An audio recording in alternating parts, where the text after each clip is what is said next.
Yeah, this is day 7 of tasting a different Canadian wine every day till we hit 1,000 subscribers on YouTube. Please head over to YouTube, hit that subscribe button so we can spread the Canadian wine joy. You guys will never guess what wine Carl has poured for me here tonight that we just opened. Day 7, we have Mary Nissen 2024 vintage. Hey, this is a Cap Franc Riesling. Can't get more Canadian than that name, eh? Hey? Cap Franc Riesling co-fermented. Yes, you heard it right. Like a play on the Syrah Viognier, Yeah, it is. In France, right? But really Canadian way, right? And much bigger proportion. So you said Cab Franc Riesling co-ferment, right? Cap Franc Riesling co-fermented. So when you look at Niagara fruit, because this is from Mary Nissen. Mary Nissen is located in Niagara on the Lake. So we already talked about Bellaterra and Fair Oaks, all Niagara on the Lake. Mary Nissen is one of the OG of the Niagara on the Lake wine industry. And one of the first, John Mary Nissen was one of the first to plant Cabernet Sauvignon in Niagara-on-the-Lake. And just like all pioneer gets, people thought he was absolutely crazy. And over the years, the 4 Mile Creek appellation and the surrounding appellation in Niagara-on-the-Lake proven to the wine world that yes, they can ripen Cabernet Sauvignon, Merlot, Cab Franc, and all of the jazz. So now they also do some pretty eclectic stuff at Mary Nissen, and we have the cream of the crop of the crazy stuff. This is the co-fermented Cab Franc Riesling. I mean, if you ask, it's very debatable. Where like a lot of people have different opinion, but what is the 2 Ontario or the 2 Niagara King grape? I mean, we can easily state that Cab Franc and Riesling are the 2 king grapes of Niagara, red and white. We'll debate. I will strongly debate that Chardonnay is, but this is for a different time and a different story. But yeah, I wasn't able to get my hand on the exact split. We're going to do that live with Mitch, the winemaker, in a couple weeks. But my first taste suggests that it's probably 70-30. Cab Franc at 70% and 30% Riesling. Oh my God, that's good.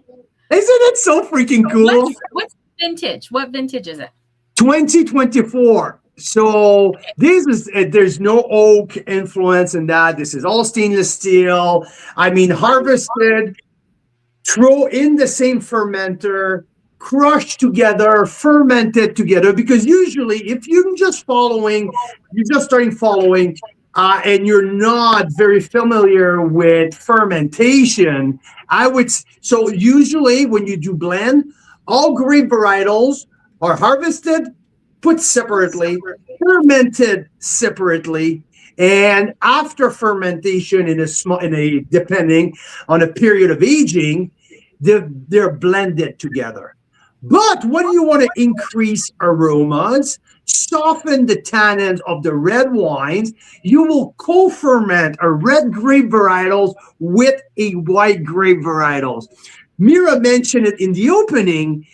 This is the classic method that what they use in the Northern Rhone Valley, where they will co-ferment a small amount of Viognier with their iconic Syrah. It stabilizes the color, increase the aromatic, and also soften the tannin. This is really freaking cool. It's really good. Isn't it?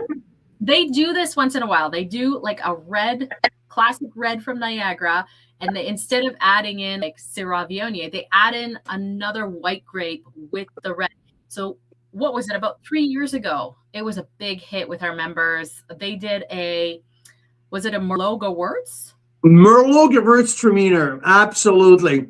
Wow, and it's so good. Oh my gosh, like people repurchasing it by the case, by the case. I mean, so approachable, so versatile. This wine can be drank in two different ways.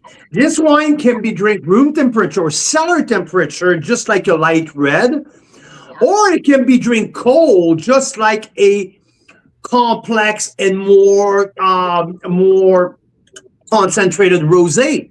So this is, you got two, and I mean, that can be paired with pork, that can be paired with chicken, that can be paired with charcuterie.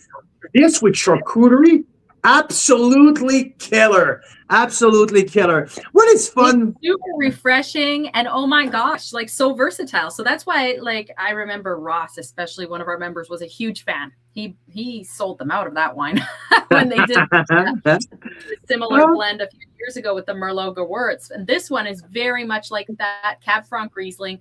I mean, first of all, two king grapes for Niagara and for Canada, Cab Franc and Riesling. We make them at a really world-class level throughout Canada, but especially in Niagara. And then when you get a wine like this, like you said, you serve it chilled, and it's amazing with charcuterie. You still serve it room temperature. It's a little bit more serious. You know, you could have it with a steak. I mean, it's just so versatile, I think. What would you pair with this, Carl? Well, first and foremost, I mean, you and me, right? We love charcuterie. We love our cured meat. That is, to me, that's my, like there's nothing better than that. Some charcuterie with that type of wine, absolutely killer. If we want to go a little bit more, and could you imagine, like with like the tapas, like the parm ham, or you know, like the Spanish charcuterie style with that, and like, I mean, prosciutto, right? Prosciutto di Parma. Oh, my sweet Lord. What this would be amazing with? What's that Spanish prosciutto called? It's like jamon iberico ham. Yeah, iberico ham. Yeah. Yeah, it's like a prosciutto, but from Spain, and it's dry aged. That's exactly what I had in mind. Yeah, iberico ham. Like, you slice that super, super thin with this, and that is like a perfect evening. Like, I don't need dinner. I just need a few glasses and iberico ham. And you know that someone tell me that's probably like some special diet, right? Yeah. The prosciutto melon too. If you look at the Italian classic, the prosciutto melon with the cantaloupe in the middle, wrapped with prosciutto, that will be absolutely killer. Cold in the winter on the patio. Oh, please bring it on, baby! Absolutely. I know. So you get the fruit of the Cab Franc, right? You get the crushed raspberry, you got the Black Forest cake, but in the middle of that, you got the line of lime and lemon. The citrus of the Riesling comes straight through in the middle, and after that, you got the little chalkiness, also from the Riesling, but some white spice lingering from the Cab Franc. This is just so freaking fun. And I gotta say a secret. Can I tell them a secret? Yeah. Okay, let's go. But we just opened it. By that I mean we reopened it. So it's a twist cap, and we've had this actually open and sitting on our porch for a week. Yep, a week, a full week now. And it is spectacular. Oh, absolutely, like, absolutely. There's nothing oxidized about this wine. It is amazing. Absolutely not. And you know what is surprising? It's the texture. There's a nice soft texture. And like I said, like it enter like soft and creamy, and you got that zing coming through right in the middle. I mean, there's so much going on. People sometimes will say, whoa, this is too weird. I can't do that. You know what? If you're just a tad adventurous, you should go for that, because it not only it's interesting, it's freaking delicious. Really so good. I would say let's get back at 70% Cabernet Franc, stainless steel ferment, aged and co-fermented with a 30% Riesling. Yes, you heard me correctly. If you're just tuning in, we're tasting tonight 70% Cab Franc, 30% Riesling, co-fermented in this. Truly Canadian, and it's called Hey. I love it. I absolutely love it. I mean, and here's the other secret. The winery is almost out, but they're saving some cases for Carl's Wine Club members because, secret, we're going to be featuring them in the club in a couple weeks alongside with some other special releases, right? Absolutely. Absolutely. We're going to have some of their platinum Cap Sauv and platinum Merlot, platinum Meritage, some of the big dogs that they make only in great, I know it, and like some of the big dogs that they make exclusively in great vintage, but also some fun stuff like this. We're going to also have Nanny's Blend, which is a very well price at $26, $27 red blend. Depending on the vintage, they change the blend, which is one of my favorite as well. We're going to have Picon, some Riesling from Single Vineyard. We're going to have a Chardonnay as well. So many cool stuff coming from Mary Nissen, which is located in Niagara-on-the-Lake. The second part, the Niagara Peninsula, the Niagara wine region is split in two main regions, which is Niagara-on-the-Lake and Niagara Escarpment. And we have some fun conversation between people Niagara-on-the-Lake and people from the Escarpment. The Escarpment was more like the altitude, more for the finesse, the Pinots and the Chard, but they can do some pretty amazing Riesling in Niagara-on-the-Lake as well. And this blend is absolutely freaking stunning. I love that.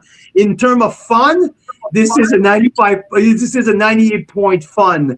If I have to rationalize at $26 including tax, which is fantastically well priced, I would say in terms of global rating, I haven't rated that wine yet, but I will give that wine 91 plus, because the fun fact, the enjoyment fact is just off the chart. Is it the most complex wine? No. Is it the most classic wine? No. But do you always want a very serious wine? Do you always need a single vineyard Pinot Noir? Or no, you don't. Once in a while, you want something pretty freaking fun. And it's good to be adventurous, you know? And like we were saying, with tapas, with Iberico ham, with prosciutto, with like cantaloupe covered prosciutto, like this would be so spectacular. Oh, I mean, absolutely. Do you wow. I just like it makes my mouth like the acid is just so much fun, right?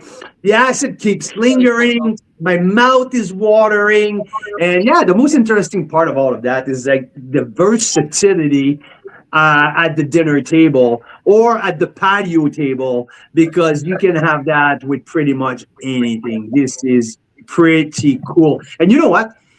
We love when we host people at home. We like to come up with a bottle in the brown bag and just tell people, hey, what are you drinking? This? No one will guess that. No one ever will guess that. You can make money. You can make money with that. You can make money with that. I'm telling you. Bet with people out of blind taste on this wine, and they will never guess. You will win. You know your friend that pretend to know everything about wine, and it like once in a while blow your socks off because he gets something that you're like, come on, you should know that. This, pour that in his glass. Get back to me. I'll tell you one thing. Almost walked home from a blind tasting once because he said, if it's not Sauvignon Blanc, I'm going to walk home. And it wasn't. It was Pinot Meunier, a white rosé. White Pinot Meunier. Yeah. And just to specify, we were 40-minute drive from home. I was so convinced that I was Sauvignon Blanc. I was so convinced, and yet it was white Pinot Meunier. Yeah, if I didn't know this is a Cab Franc Riesling, what would I guess? What would you guess it is? It's a very good question. We're looking at the color, smelling it. I might say, is it a carbonic, maybe carbonic gamay, like Beaujolais, like that probably be my first guess, right? Is it a Zweigel carbonic? Because there's some. Yeah, this is something like the fruitiness is super fruit forward. There's a weirder smell, not weird, but there's a different smell. So that's why I was like, oh, it might be carbonic maceration. Yeah. So yeah, that's where I would go first. But yeah, you might A got little bit in a and good when way, you in the get best way possible. Like you'd say, this is absolutely. freaking delicious, but it's not a common thing. It is Right? not, and not only it's not common, it's very different. It's not weird. It's not strange. You know, sometimes when wineries try to do something different, they miss the mark because it goes too far. It's just too weird, too eclectic. And sometimes I just check out. It happens often with Pet Nat. I'm like, nah, no, too much, too much. This is just so freaking fun, but not too much. That's where I'm loving it. I'm loving it, and it's not overpriced. At $26, I'm like, yep, that is worth it. I love that. So here where we stand. I mean, today's going to be a quicker one because we have to jump on the Zoom. We're doing a winemaker Zoom with a bunch of members across Canada. So it's going to be a lot of fun, and we're going to taste some of the other wines from Niagara on the lake at Bellaterra down behind me. But yeah, it's been day 7. We've been climbing up the ladder in terms of subscriber. The goal is to hit 1,000 subscriber, and we're gonna taste wine like this. We're gonna taste wine like this as well. So we're gonna hit some older, back vintage, super premium wine, but once in a while, on a daily basis, we're gonna open some eclectic wine, something fun that no one knows about, and that's what we all about. Carl's Wine Club is about discovering awesome wine from across the country for different palate at different price point. And yeah, this is day 7. Let's keep up. We're gonna be here every day opening a different Canadian wines until we hit 1,000 subscribers. Cheers, guys. Thanks so much for stopping by. Woo! And if you are a Carl's Wine Club member, it's free to join, carlswineclub.com. Tonight we are doing a winemaker Zoom. So we're actually on Zoom with winemaker Fred DePervio from Bellaterra Vineyards, a club favorite winery. They have opened their vault, 6 wines that are nowhere else except here. And we've tasted them. They're freaking delicious. We're going to talk about them with the winemaker, and many of you guys already have them open. So we can't wait to see you. Zoom link not working. I'm going to resend the Zoom link right now. Let's see. Can I paste it right in here for you? This is the Zoom link, Daryl. Sorry about that. Yeah, so we'll see you guys in about 5 minutes on that Zoom if you are a Carl's Wine Club member and you're joining us for Tasting Thursday, we call it. It's a blast. Cheers, guys. We're just not sure what time it stopped. Yeah,